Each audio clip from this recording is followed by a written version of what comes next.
जय हिंद प्यारे साथियों, स्वागत है आपका जीएस वॉरियर में।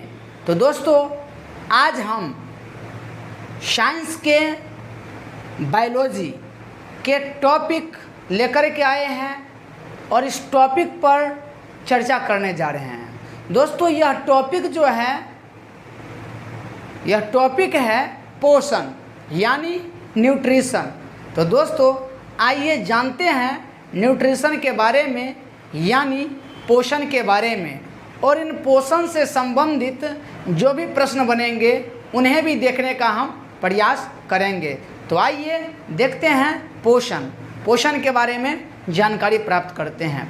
दोस्तों, उससे पहले आपको बता दें, पोषण समझने से पहले आपको जैव प्रक्रम समझना पड़ेगा यानी लाइफ प्रोसेस। दोस्तों, जैव प्रक्रम जो है यानी दैनिक दिनचर्या में जो प्रक्रियाएं होगी वह जो है जैव प्रक्रम कहलाएगी। अब दोस्तों, यह जैव प्रक्रम जो होगा, दैनिक प्रक्रिया जो होती है, इस जैव प्रक्रम जो है एक सजीव और निर्जीव में संपन्न होती है। सजीव का कुछ अलग है और निर्जीव का पोषण कुछ अलग है। अब दोस्तों, सबसे पहले हम देखेंगे सजीवों में पोषण के बारे में देखेंगे। अब सजीवों का पोषण जो देखेंगे तो दोस्तों, सजीवों में पोषण भिन्न भिन्न चरणों में संपन्न होगा, भिन्न भिन्न प्रक्रियाओं से गुजरता है सजीवों में पोषण। आइए जरा उन्हें देखते हैं, सजीवों में पोषण किस किस प्रक्रिया के माध्यम से होता है। देखिए, सजीवों में देखेंगे तो पोषण भिन्न भिन्न क्रिया द्वारा होगा। वह पोषण जो है भिन्न भिन्न क्रिया द्वारा होगा। और उससे पहले हम यह भी जानेंगे कि पोषण जो है दो प्रकार के होते हैं, जिसे आप लोग भली भांति वाकिफ भी होंगे। इसके बाद आइए जरा आगे देखते हैं कि सजीवों में जो लाइफ प्रोसेस है यानी सजीवों में जो जैव प्रक्रम है किन किन माध्यम से होता है, आइए उन्हें देखते हैं। तो सजीवों में जो है जैव प्रक्रम जो भिन्न माध्यम से होता है वह है पोषण, श्वसन, वहन जिसे परिवहन कहते हैं। इसके बाद उत्सर्जन, नियंत्रण व समन्वय तथा जनन। आइए जरा बारीकी से हम लोग समझ लेते हैं। दोस्तों, पोषण यही एक पोषण प्रक्रिया है जो हमारे मानव शरीर या फिर जो भी प्राणी हैं उन्हें जीवित रखने का प्रयास करता है और उनके वृद्धि में भी सहायक होता है, यही पोषण प्रक्रिया के माध्यम से। इसके बाद है श्वसन। तो दोस्तों, श्वसन की प्रक्रिया भी बहुत ही आवश्यक है, चाहे वह मानव शरीर हो या फिर पादप जगत का कोई प्राणी हो। इसके बाद हम देखेंगे वहन या परिवहन। दोस्तों, वहन या परिवहन भी एक माध्यम से दूसरे माध्यम तक पहुंचेगा। जैसे आप देख सकते हैं, जैसे पेड़ पौधा में वहन भी होता है। जड़ में, पेड़ों या पादप के जड़ में यदि खाद पानी डाला जाता है तो उसके जड़ से किस तरह शिखर तक पहुंचता है, पत्तियों तक पहुंचता है, वहन होता है। भोजन का भी वहन होता है, चाहे वह पादप जगत हो या फिर जंतु जगत हो। तो यह हो गया वहन और परिवहन। और दोस्तों, इतना सब होने के बाद एक प्रक्रिया होगी जिसे उत्सर्जन कहते हैं। दोस्तों, यहाँ पर यदि उत्सर्जन शब्द कुछ आपको अटपटान लग रहा होगा तो उत्सर्जन शब्द मतलब समझिएगा विसर्जन, जैसे किसी चीज़ का विसर्जन करते हैं। अब उत्सर्जन मतलब क्या, जैसे मल का उत्सर्जन मतलब क्या, मल का बाहर निकलना, फिर मूत्र का उत्सर्जन यानी मूत्र का बाहर निकलना। इस प्रकार से यह हो गया प्रक्रिया उत्सर्जन, इसको कहेंगे। और इसके बाद देखते हैं नियंत्रण व समन्वय। अब दोस्तों, एक यह भी प्रक्रिया नियंत्रण व समन्वय। नियंत्रण व समन्वय मतलब क्या, कंट्रोलिंग करना। जैसे ये शरीर को कंट्रोलिंग करना, बहुत सारी चीज़ें, मस्तिष्क भी कंट्रोलिंग करता है। जैसे अचानक से आप किसी रास्ते से गुजर रहे हैं और आपके सामने कोई सर्प आ गया यानी कोई स्नेक यानी सांप आ गया, तो सूचना पहुंच जाता है हमारे मस्तिष्क तक कि सांप आ गया और हमारा पैर जो है अचानक सा रुक जाता है। तो किस प्रकार से आखिर कंट्रोल होता है, उसका समन्वय कैसे किया जाता है, वो हम इस टॉपिक पर चर्चा करेंगे जब नियंत्रण व समन्वय पर बातें करेंगे। इसके बाद है जनन। दोस्तों, यह जैव प्रक्रम के लिए जनन भी एक अपना अहम रोल निभाता है। यह भी अति आवश्यक है जनन, जो हम लोग बारी से अध्ययन करेंगे। अब इतना प्रक्रिया यानी पोषण, श्वसन, वहन या परिवहन, उत्सर्जन, नियंत्रण व समन्वय तथा जनन, इसमें अभी विशेष रूप से हम देखेंगे पोषण के बारे में। तो आइए जानते हैं पोषण के बारे में क्या है आखिर पोषण। इन सभी टॉपिकों में हम अभी पोषण के बारे में देखेंगे, पुनः इसके बाद श्वसन के बारे में चर्चा करेंगे, वहन या परिवहन के बारे में चर्चा करेंगे और क्रमवार इस तरह से चर्चा करेंगे, और किस टाइप से प्रश्न बनेंगे वह भी चर्चा हम करने का प्रयास करेंगे। तो आइए देखते हैं पोषण।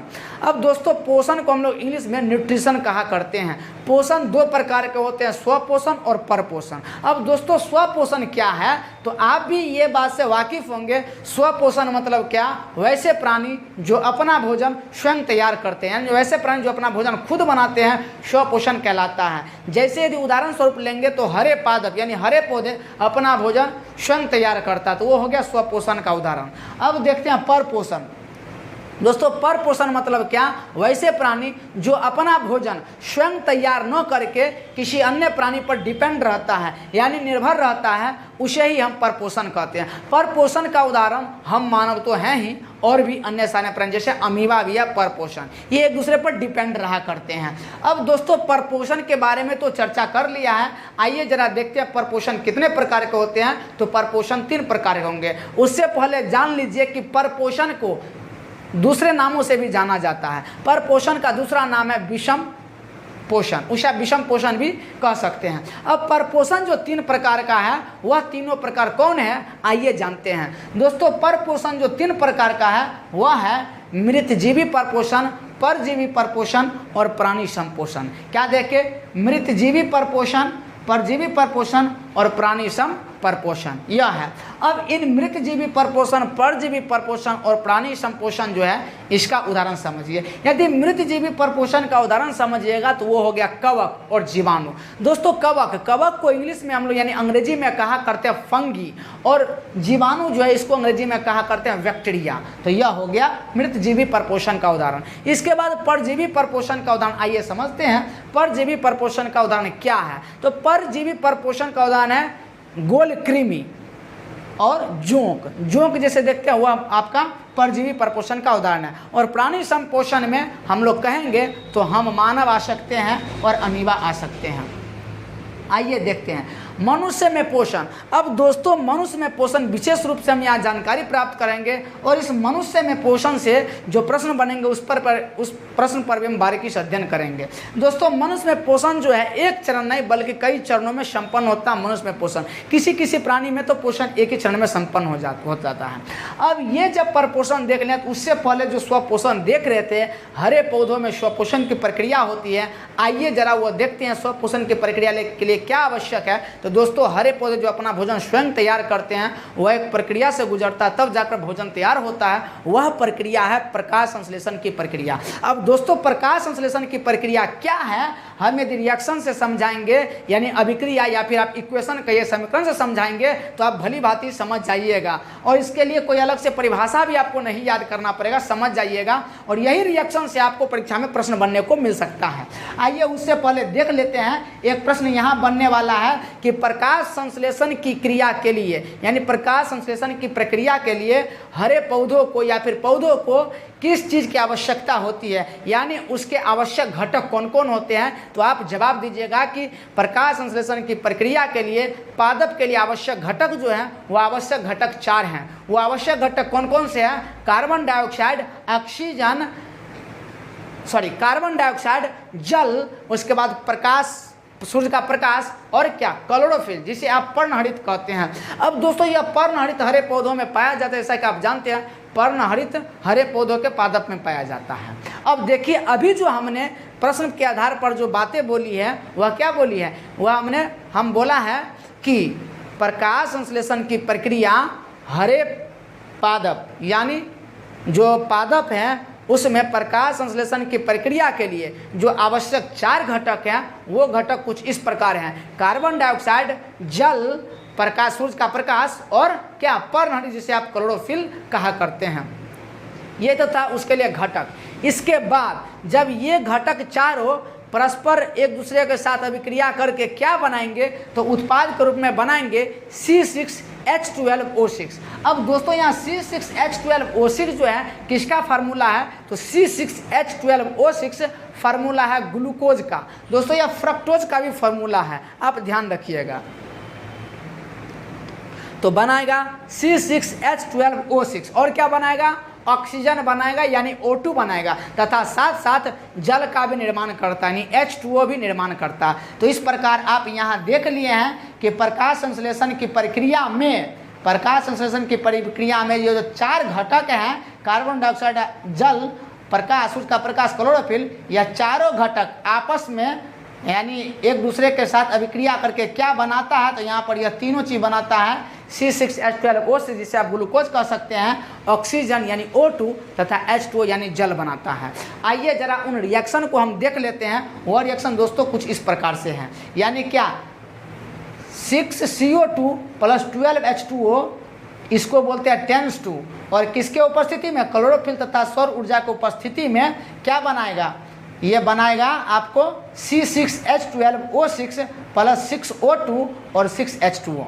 अब दोस्तों यदि आपको यह रिएक्शन नहीं याद रहता है परीक्षा के दरमियान में, तो आप कुछ नहीं कीजिएगा, घबराना नहीं है, आपको यह रिएक्शन याद रहेगा, बिल्कुल याद रहेगा। देखिए सिर्फ आप जब ये जानते हैं कि कार्बन डाइऑक्साइड भाग ले रहा है और जल भाग ले रहा है, बिल्कुल आसान है। तो कार्बन डाइऑक्साइड कितना भाग लेगा प्रकाशन प्रक्रिया में, तो 6, और हाइड्रोजन ये जल जो है कितना भाग लेगा, तो 6 का दुगुना कर दीजिए तो हो गया 12 यानी 12। तो बिल्कुल आसान है, प्रकाश संश्लेषण की प्रक्रिया में कार्बन डाइऑक्साइड भाग लेगा कितना मात्रा में, 6 मात्रा में, यानी 6 कार्बन डाइऑक्साइड 6 CO2, और जल कितना, तो 12, 6 दूना 12, दुगुना हो गया तो हो गया 12H2O। तो यह तो बात आपको भली बात ही अब समझ में आ गया होगा कि C6CO2 + 12H2O, और यहाँ तो बिल्कुल आसान है, टेंस टू कर देंगे, क्लोरोफिल और सौर ऊर्जा कर देंगे। यहाँ तक आपको याद हो गया। क्या याद हुआ कि प्रकाश संश्लेषण की प्रक्रिया में ये 2 घटक जो लिखे कितना मात्रा में लिखे हैं, तो कार्बन डाइऑक्साइड 6 मात्रा में दर्शाए हैं और जल जो है 12 के मात्रा में दर्शाए हैं। तो हो गया 6CO2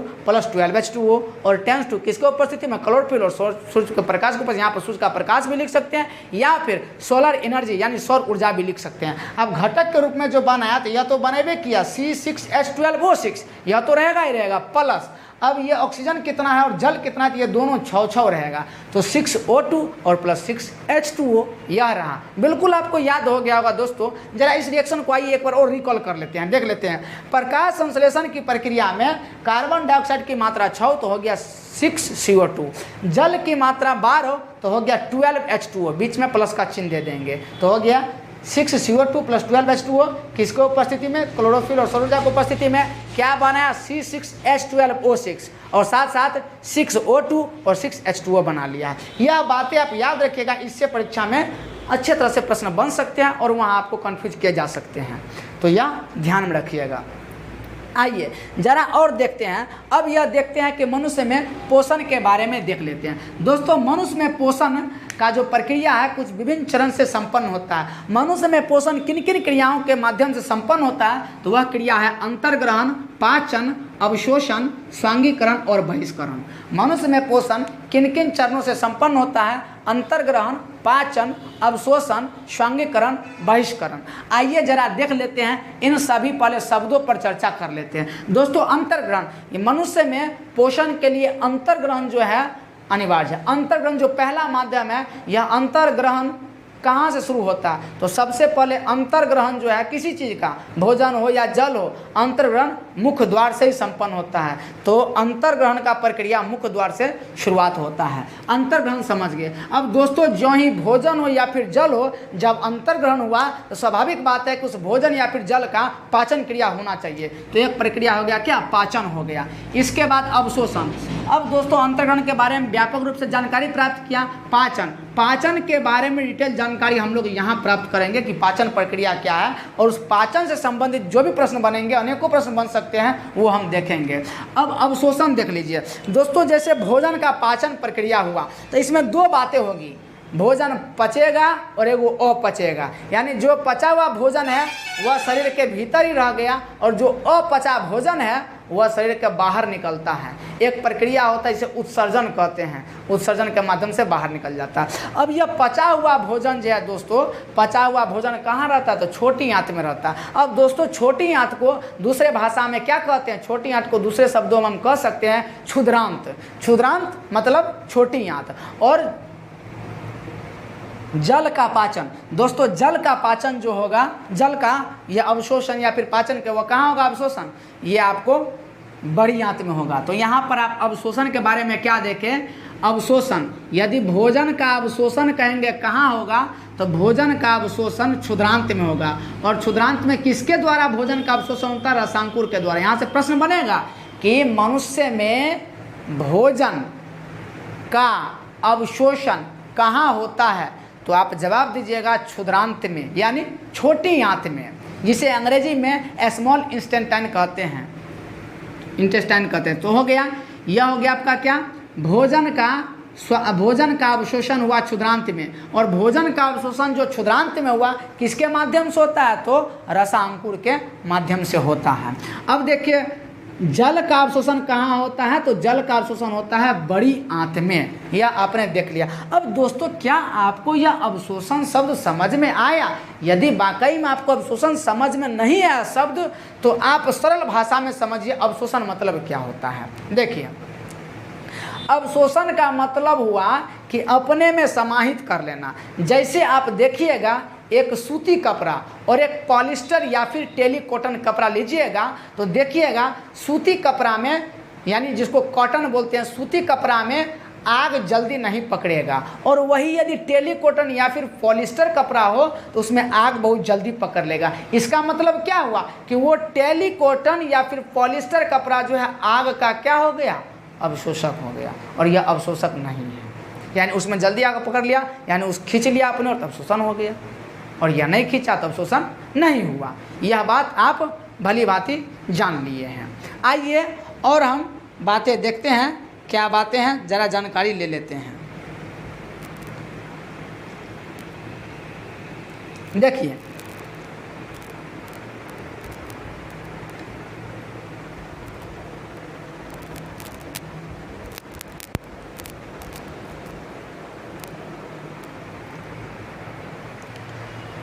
तो हम देखेंगे, अभी क्या देख रहे थे, यह अवशोषण देख लिए। यदि फिर भी नहीं समझे तो थोड़ा देर के लिए यह समझ लिए कि एक सूखा हुआ लकड़ी है और एक भीगा हुआ लकड़ी है। तो दोस्तों सूखा हुआ लकड़ी में जल्दी आग पकड़ेगा, किसकी अपेक्षा, भीगा हुआ लकड़ी की अपेक्षा। भीगा हुआ लकड़ी में जल्दी आग नहीं पकड़ेगा। इसका मतलब क्या हुआ, वह जो है आग का क्या हो गया, अवशोषण कर लिया, अवशोषित कर लिया। और वो अवशोषित नहीं किया तो आप अब समझ गए होंगे। जैसे सूती कपड़ा जल्दी नहीं भीगेगा और टेलीकॉटन पॉलिस्टर जो कपड़ा वो बहुत जल्दी भीग जाता है, यह हो गया अवशोषण। अब तो आप समझ गए होंगे। आइए अब आगे देखते हैं। दोस्तों मनुष्य में पोषण का एक प्रक्रिया स्वांगीकरण भी होता है। अब दोस्तों यह स्वांगीकरण प्रक्रिया आखिर है क्या, तो आइए देखते हैं स्वांगीकरण प्रक्रिया के बारे में। दोस्तों यह स्वांगीकरण प्रक्रिया जो है, हमारा शरीर तो आप जानते हैं कि अनेकों कोशिका से मिलकर बना है, अनेकों कोशिका से मिलकर बना हुआ है।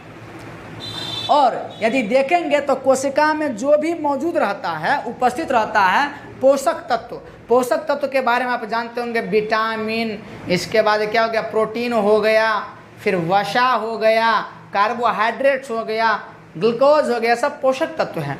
तो कोशिका में मौजूद जितने भी पोषक तत्व हैं उनसे जीव द्रव्य का निर्माण होता है। अब यह जीव द्रव्य क्या है, हम लोग बारी बारी से जानकारी लेंगे, एक ही क्लास में सभी चीज़ नहीं हो पाएगा। हम लोग बारी बारी अध्ययन करेंगे, आप हमसे यदि जुड़े रहिएगा तो और भी जानकारी हम प्राप्त करेंगे।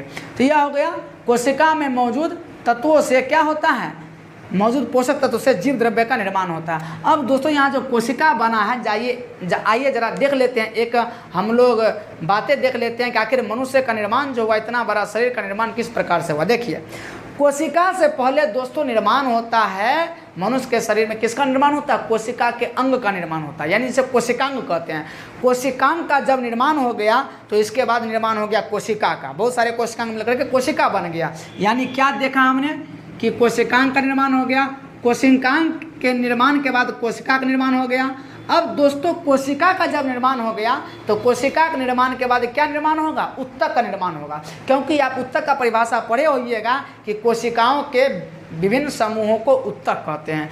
और भी इसका मतलब परिभाषा लॉन्ग है, जैसे बोलते हैं क्या, एक जैसी कार्य और एक जैसी रचना और एक जैसी कार्य करने वाले कोशिका के समूह को उत्तक कहते हैं, टिश्यू जिसे अंग्रेजी में कहते हैं। तो उत्तक आप समझ गए। क्या देखे, कोशिकाओं का निर्माण हुआ और बहुत सारे कोशिकाएं मिलकर के कोशिका का निर्माण किया, और कोशिका का निर्माण बहुत सारे कोशिका मिलकर के क्या निर्माण करेगा, एक उत्तक का निर्माण करेगा। और बहुत सारे उत्तक मिल करके निर्माण करेगा, कौन चीज़ का, अंग का निर्माण करेगा। और बहुत सारा अंग मिल करके अंग तंत्र का निर्माण होगा। और दोस्तों बहुत सारा अंग तंत्र मिल करके एक मानव शरीर का, एक जीव का, एक प्राणी का निर्माण करता है। अंग तंत्र क्या है, जैसे श्वसन तंत्र, पाचन तंत्र, उत्सर्जन तंत्र, जनन तंत्र, यह सब तंत्र हो गया। जब सभी तंत्र एक जगह मतलब सिस्टम में आ जाएगा तो वह आपका कोई जीव या फिर कोई प्राणी का रूप ढलने में आसानी होता है, तो वह रूप ले लेता है। इस प्रकार देखा आपने कि मानव शरीर का बनावट किस प्रकार से आखिर मानव शरीर का इतना बड़ा रूप आया है। आप देख लिए कहाँ से शुरू किए और कहाँ तक आए, देख लिए हैं। आइए यह देख लिए। इसके बाद एक प्रक्रिया बहिष्करण का। दोस्तों बहिष्करण जो होता है वो मल द्वार के माध्यम से होगा और ये बहिष्करण हो सकता है। जैसे आप देख सकते हैं दोस्तों, तो मुंह से ही बहिष्करण होता है। जैसे कभी अचानक मतलब ज़्यादा भोजन कर और अपचा हुआ रह गया तो क्या होता है, एकाएक अचानक हो जाता है, हमारे मुख से स्रावित हो जाता है। इससे कुछ अपचा भोजन स्रावित हो जाए, इससे आप वोमिटिंग कहते हैं, वोमिट कहते हैं, ठीक ना, कै यानी उल्टी भी कहा करते हैं। तो एक प्रकार से उसका भी उत्सर्जन होता है। नाकों से उत्सर्जन होता है, कान से उत्सर्जन होता है, बहुत सारे जैसे स्किन यानी चमड़ा से भी उत्सर्जन होता है, जिससे पसीना बाहर निकलता है, तो उत्सर्जन यानी बहिष्करण हो गया। अब दोस्तों यह अनपचा भोजन जो है वो बाहर निकलना मल द्वार के माध्यम से होता है। अब आइए जरा देख लेते हैं मनुष्य में पाचन के बारे में देख लेते हैं। तो दोस्तों मनुष्य में पाचन के लिए भिन्न भिन्न अंग है और उन भिन्न भिन्न अंगों का काम कुछ अलग अलग है। आइए देखते हैं मनुष्य में पाचन के लिए वह भिन्न भिन्न अंग कौन सा है। तो वह अंग है लार ग्रंथि, जठर ग्रंथि, यकृत, अग्न्याशय, छोटी आंत। आइए जरा देखते हैं। लार ग्रंथि तो आप जान लिए। इसके बाद देखते हैं जठर ग्रंथि। दोस्तों जठर ग्रंथि को अमाशय भी कहते हैं। दोस्तों यदि आपको अमाशय के बारे में जानकारी यदि है तो ठीक है, यदि जानकारी नहीं है तो आप देख लीजिए। यदि मानव पाचन तंत्र का यदि कुछ डायग्राम बनाते हैं तो कुछ इस तरह से डायग्राम बनता है, आपको ध्यान होगा या फिर कहीं पढ़े होंगे तो ध्यान में होगा। इस तरह से जब लंबी नली आता है जो आहार नाली जिसको बोलते हैं, और देखिए इस प्रकार से कुछ बना हुआ होता है जिसे आप अमाशय कह सकते हैं। यहाँ ये अमाशय हो गया और ये आपका जो है यहाँ पर बड़ी आंत होता है दोस्तों, और यह बड़ी आंत हो गया और इसके अंदर छोटी आंत होता है। यहाँ पर लीवर होता है, तो यह हो गया अमाशय। आप समझ सकते हैं अमाशय ये है। दोस्तों अमाशय में क्या होता है, पित्त रस होता है। पित्त रस यानी क्या, HCl, जिसे जठर रस भी आप कह सकते हैं। HCl मतलब क्या, हाइड्रोक्लोरिक अम्ल होता है। तो जठर ग्रंथि को अमाशय कहते हैं। और इसमें आपको पता है अमाशय में क्या रहता है, HCl हाइड्रोक्लोरिक अम्ल रहता है। अब आइए देखते हैं यकृत यदि हिंदी शब्द समझ में नहीं आ रहा है तो यकृत मतलब लीवर समझ लीजिए। दोस्तों अभी तुरंत हमने बताया कि यहाँ पर लीवर रहता है, यकृत हो गया। इसके बाद छोटी आंत को दूसरे शब्दों में क्षुद्रांत कहते हैं, जो हमने अभी थोड़ा देर पहले बताया है। अब दोस्तों यहाँ पर हमने जठर ग्रंथि में HCl बोले हैं। दोस्तों आपको पता होगा कि कभी कभी अचानक से क्या होता है कि हम मानव प्राणी या फिर जो भी जीव जगत के प्राणी हैं या जंतु हैं, उसमें क्या होता है कि शरीर में एसिडिटी की मात्रा कभी कभी ज़्यादा हो जाती है, बढ़ जाती है। यानी जिसे हम लोग बोलते हैं कि पेट में अम्लीयता बढ़ गई है, यानी गैस बन गया है। अब दोस्तों एसिडिटी का मात्रा जब बढ़ जाता है तब बोलते हैं गैस बन गया, गैस्ट्रिक हो गया है। दोस्तों इसे दूर करने के लिए आप लोग साधारण ये चीज़ का प्रयोग करते होंगे, क्या, इनो का प्रयोग करते होंगे। आपको पता होगा दोस्तों इनो। दोस्तों आप इनो को यदि डालिएगा पानी में तो क्या देखिएगा कि वो मतलब फेनाता है, यानी फेन टाइप बन जाता है उसके ऊपर। यानी इसका मतलब क्या होगा कि इनो जिसमें झाग उत्पन्न होता है दोस्तों, वह क्षार होता है। आपको भली भांति पता होगा क्षार होता है। तो वो पानी में जो ही उसका मिक्स किए यानी विलय हो गया तो क्षार टाइप से कुछ देख लिए, हम समझ गए कि यह क्षारीय चीज़ है। तो इसका मतलब क्या हुआ कि हमारे शरीर में एसिडिटी की मात्रा बढ़ी हुई है और क्या डाल रहे हैं ऊपर से, ये क्षारीय पदार्थ डाल रहे हैं। तो क्षारीय पदार्थ डाले, इसका मतलब क्या हुआ कि एसिड और क्षार यह दोनों मिक्स हो गया, शरीर के अंदर अभिक्रिया कर लिया, क्या बना दिया, उदासीन बना दिया। और दोस्तों जो ही उदासीन बना दिया तो हमारा शरीर एकदम ठीक हो गया, तंदुरुस्त हो गया, आराम से दौड़ सकते हैं, चल सकते हैं, फिर सकते हैं, कोई प्रकार की दिक्कत नहीं है। तो आपको इस प्रकार से एक परिभाषा हम बता दिए हैं जो केमिकल रिएक्शन केमिस्ट्री में हम पढ़ते हैं, रासायनिक अभिक्रिया। वहाँ क्या पढ़ते हैं, जब अम्ल और क्षार से अभिक्रिया करता है, अम्ल क्षार से अभिक्रिया करता है तो लवण बनाता है और जल बनाता है, जो उदासीन प्रक्रिया कहलाता है। तो यह उदासीन हो जाता है। आप इस प्रकार समझ गए होंगे। आइए जरा देखते हैं लार ग्रंथि, जठर ग्रंथि, यकृत, अग्न्याशय, छोटी आंत किस चीज़ को स्रावित करता है, यानी किस चीज़ को बहाता है। तो देखिए लार ग्रंथि स्रावित करता है एमाइलेज को। प्रश्न बनेगा यहाँ से परीक्षा में कि लार ग्रंथि किसे स्रावित करता है, तो जवाब दीजिएगा एमाइलेज को। जठर ग्रंथि जिसे अमाशय कहते हैं वह 3 चीज़ों को स्रावित करता है। वह 3 चीज़ कौन सा है? पेप्सिन, म्यूकस और HCl। तो जठर ग्रंथि 3 चीज़ों को स्रावित करता है। कौन कौन चीज़ देखें?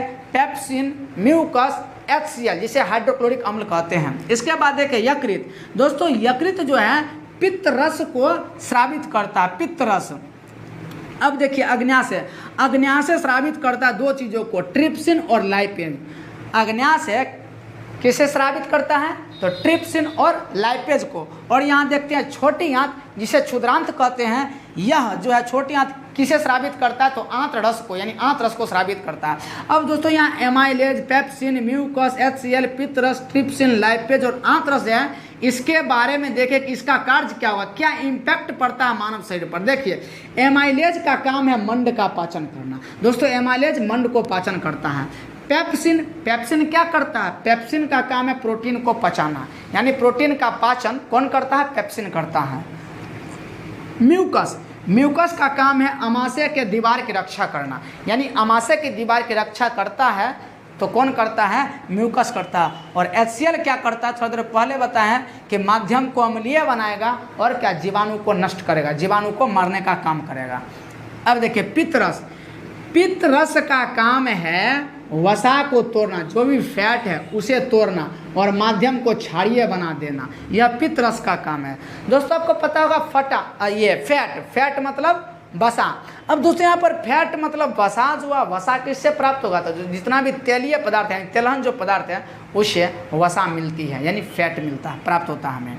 अब देखिए ये ट्रिप्सिन और लाइपेज, ट्रिप्सिन का काम है प्रोटीन का पाचन, ये प्रोटीन का पाचन क्रिया करता है। और लाइपेज का काम है वसा का पाचन, वसा अम्ल और ग्लिसरॉल में करना। वसा को पचा करके किस में करता है? ग्लिसरॉल और वसा अम्ल में। और आंत रस का काम है भोजन का पूर्ण पाचन, है क्षुद्रांत जिसे छोटी आंत कहते हैं, भोजन का पूर्ण पाचन वही छोटी आंत में होता है। इस प्रकार से आप यहाँ देख लिया। अब इसमें यदि आप गैस कीजिएगा तो देखिए पेप्सिन और ये ट्रिप्सिन, दोनों शब्द एक ही मिल रहा है, पेप्सिन और ट्रिप्सिन। अब दोस्तों यहाँ पेप्सिन और ट्रिप्सिन आ गया तो बिल्कुल आसान, इसका काम क्या होगा? तो दोनों का काम है प्रोटीन का पाचन करना, समझ गए? पेप्सिन, ट्रिप्सिन दोनों शब्द एक ही मिलता जुलता है, इसका मतलब इसका काम क्या है? प्रोटीन का पाचन करना। तो इस तरह से आप यहाँ समझा।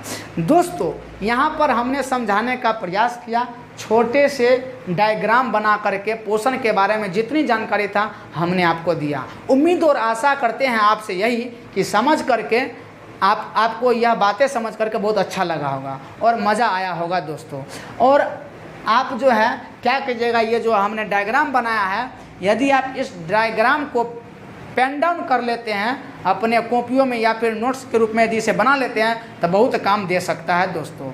तो इस प्रकार हमने ये जैव प्रक्रम के बारे में बताया है और आगे भी इसके बारे में बायोलॉजी संबंधित और भी जानकारी हम आप लोग के बीच लाते रहेंगे। और आप इसी तरह हमारे साथ बने रहिए और जिस प्रकार अपना ढेर सारा प्यार और हमें सपोर्ट दे रहे हैं इसी तरह सपोर्ट देते रहिए, ताकि आपके सपोर्ट से हम भी एक जो है हमारे अंदर भी एक नई ऊर्जा आती रहेगी और नई ऊर्जा के साथ हम इस तरह के और भी नए नए वीडियो लाते रहेंगे। तो आप अधिक से अधिक सपोर्ट दीजिए ताकि हमें हमारे अंदर जो है नई ऊर्जा बनी रहे, हमारी ऊर्जा जो है कभी कम ना पड़े हमारी ऊर्जा। इसलिए आप हमें सपोर्ट कीजिए और अपने दोस्तों के बीच भी शेयर कीजिए ताकि वह दोस्त भी जान सके और समझ सके, ताकि उनके कामयाबी में भी एक यह छोटा सा प्रयास जो है बहुत कारगर सिद्ध हो सकता है।